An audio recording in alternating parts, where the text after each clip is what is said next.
Hello! Today we are going over some more idioms. Now this is actually from Idioms Part 1. I'm coming back to this because I want to explain a little bit more so that hopefully some of these make a bit more sense. So I'm going to explain two of them a little bit more. So the two that we're going to be focusing on is to throw in the towel.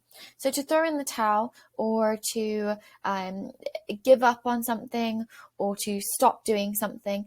This in Italian is gettare la spugna, which means to throw in the sponge or the towel. Very similar.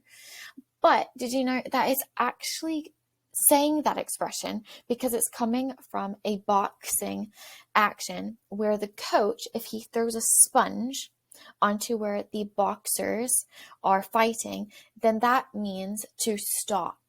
They will stop doing their match. And so if you think of that, throwing in the sponge or a towel, then it helps you think about, well, stopping what you're doing, quitting what you're doing, etc. So it might help a little bit.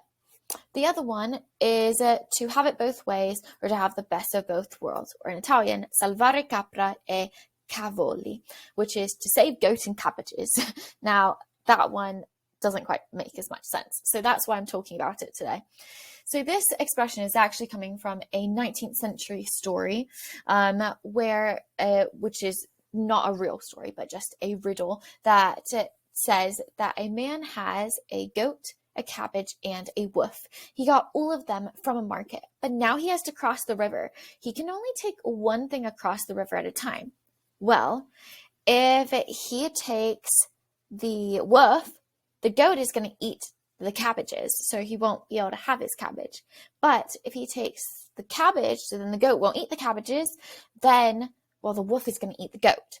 So he doesn't have a win. He can't have all three things. Specifically, he can't keep having the goat and he can't keep having the cabbage. He's going to lose something. So he can't have the best of both worlds because he has to choose which one he's going to keep. So if he's allowed to have the goat and the cabbage, then he's able to have it both ways. He's able to have the best of both worlds. He's able to have both. So that's why this expression is being used. Is from a silly story, a riddle from 19th century. Even though it doesn't quite make sense, maybe the story will help you in remembering it a little better. All right, so that's it for today. Comment below if you have any questions about these stories or why they mean what they're talking about, or if you just have any questions in general about idioms.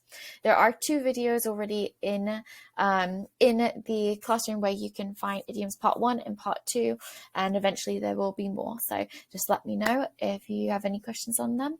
And buona giornata. Have a great day. All right, bye.